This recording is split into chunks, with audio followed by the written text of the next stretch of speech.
Friends, welcome to Bhakti beautiful small stories.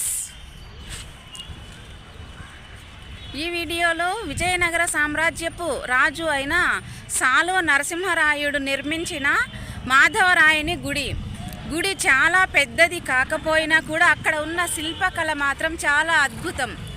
మనం చూసి తీరవలసిందే. ఈ చిత్రాలలో విష్ణువు, శ్రీ మహావిష్ణువు యొక్క దశావతారాలు, రామాయణంలోని కథలు ఈ శిల్పాలలో చెక్కడం జరిగింది. ఈ వీడియో మీకు నచ్చినట్లయితే please like, share and subscribe.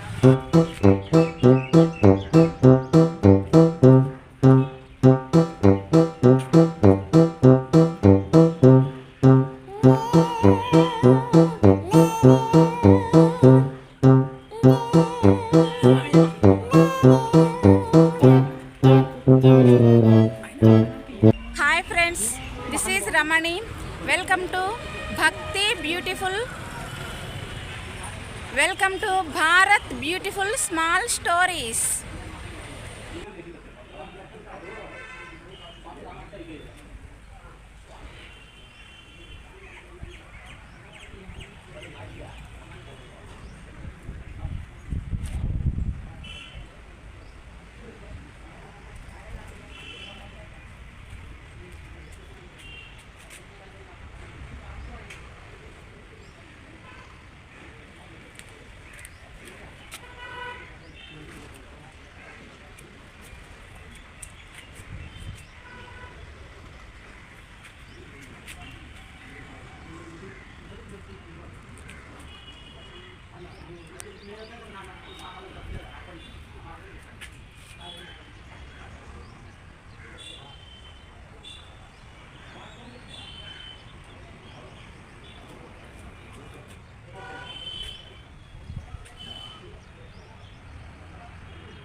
Hi friends,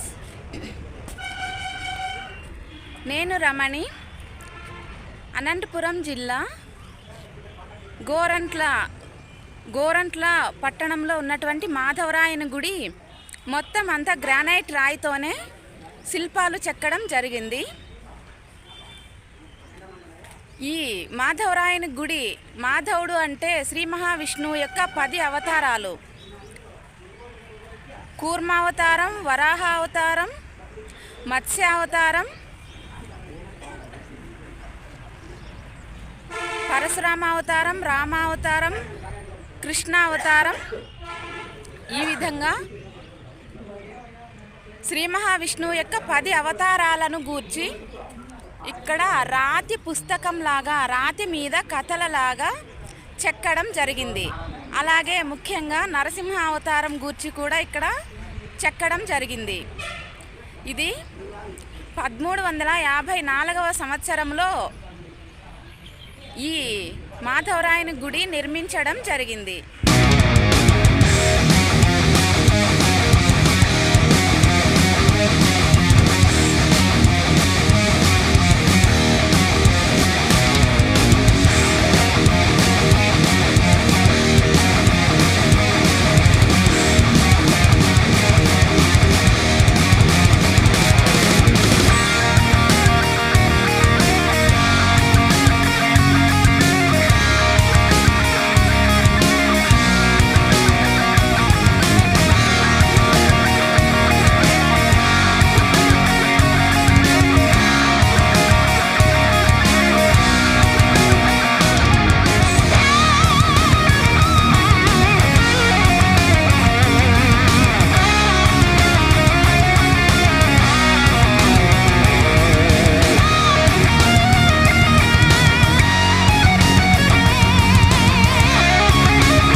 అది ఎంత పెద్ద అధర్మమైనప్పటికీ, వాళ్ళు ఎంత శక్తిమంతులైనప్పటికీ హిరణ్యకశిపుని నరసింహస్వామి సంహరించినట్లుగా, అలాగే ఎంత చిన్న బాలుడైనా కూడా ప్రహ్లాద కుమారునిలో ధర్మం ఉంది కాబట్టి శ్రీ మహావిష్ణువు నరసింహ అవతారం దాల్చి ప్రహ్లాదుని కాపాడడం జరిగింది.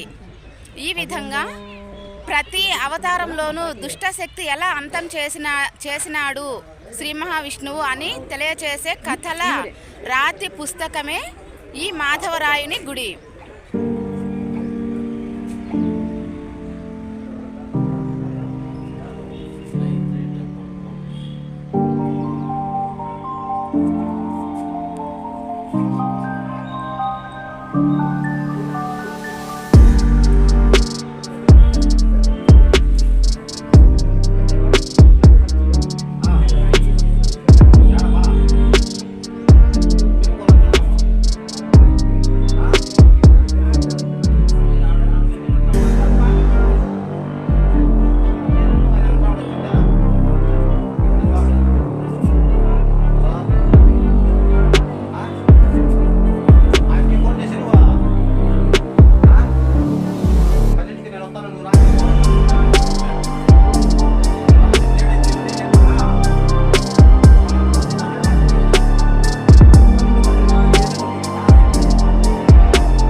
మాధవరాయుని గుడి మొత్తం దాదాపుగా అంతా గ్రానైట్ రాయితోనే చెక్కడం జరిగింది. ఈ గ్రానైట్ రాయి ఎక్కడి నుంచి తెచ్చారు? అప్పుడు ట్రావెలింగ్ సౌకర్యాలు లేని సమయంలో 13వ శతాబ్దంలో ఎక్కడి నుంచి తెచ్చారు ఈ గ్రానైట్ రాయి అంటే పెనుగొండ, హిందూపురం ఆ పరిసరాలలో ఉన్నటువంటి కొండలు గుట్టలలో వెతికి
సజీవ పాత్రలుగా సజీవ జీవం ఉన్న మనుషులలాగా ఇప్పుడు లేచి వచ్చేలాగా ఉన్న ఇంత నేర్పరితనంతో చెక్కిన ఈ శిల్పులు, ఈ శిల్పకారులు ఎక్కడి నుంచి వచ్చారు? ఒకే ప్రాంతం వాళ్ళ అంటే కాదు.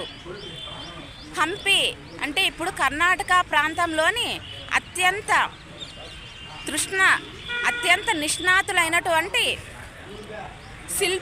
శిల్పకారులను రప్పించి తమిళనాడు నుండి, ఇక్కడ ఆంధ్ర నుండి అన్ని ప్రాంతాల శిల్పులు కలిసి కట్టుగా గ్రూప్ వర్క్ చేశారు. ఒక గ్రూప్ వర్క్ చేసి ఈ సజీవ శిల్పాలయాన్ని మాధవరాయని గుడి అనే కంటే శిల్పాలయం అనడం కూడా చాలా ఉత్తమమైన పదం. అంత అందంగా ఉన్నాయి ఈ శిల్పాలు. అయితే పూర్వము ఈ చుట్టుపక్కల గోరంట్ల చుట్టుపక్కల గ్రామాల నుంచి చందాలు వేసుకొని జాతరలు ఈ శ్రీ మహావిష్ణువుకు సంబంధించినటువంటి అన్ని పండుగలను జాతరలాగా చేసుకునేవాళ్ళు. అయితే ఆ రాజులు ఈ విజయనగర సామ్రాజ్యం అంతమైపోయిన తర్వాత అంతగా కేర్ తీసుకునే వాళ్ళు లేక ఇక్కడ జాతరలు అలాంటివి ఇప్పుడు జరగవు. కానీ ప్రతి ఒక్కరూ అక్కడికి పోయి విశ్రాంతి తీసుకోవడం లేదా చుట్టుపక్కల కూర్చోవడం ఇవన్నీ చూస్తూ ఉంటుంది. ఈ కాలంలో, ఈ కలియుగంలో అంత ప్రశాంతమైన వాతావరణం ఎక్కడా లేదేమో అనిపిస్తుంది. అంతటి ప్రశాంతమైన వాతావరణం అక్కడ ఉంది.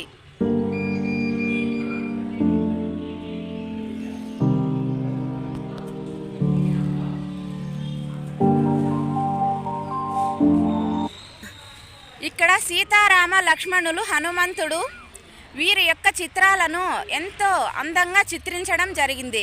దీని అర్థం ఏమిటి అంటే న్యాయం, ధర్మం, సత్యం ఇవన్నీ కూడా మనుషులను బ్రతికించడానికి, మనుషులను ఉన్నతమైన స్థితిలో నిలపడానికి ఇవి ముఖ్యమైన దారులుగా ఉపయోగపడతాయని, మన సమాజానికి చేతితో రాస్తే ఆ పుస్తకాలు చదివిన వారు మాత్రమే అర్థం చేసుకుంటారు. కానీ శిల్పాల రూపంలో ఇక్కడ ఒక రాతి పుస్తకం, ఈ మాధవరాయని గుడి అంతా రాతి పుస్తకంలా ప్రతి ఒక్కరికి, చదువు రాని వాళ్ళకు కూడా ఆ ధర్మం, న్యాయం, సత్యం, నీతి ఇవన్నీ కూడా ఎలా అర్థం కావాలో అలా అర్థం అవుతాయి.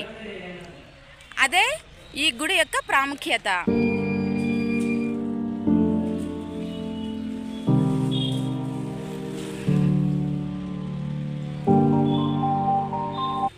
ముఖ్యంగా శ్రీరామునికి సంబంధించిన శ్రీకృష్ణ అవతారానికి సంబంధించిన శిల్పాలు చాలా చాలా అందంగా ఉన్నాయి.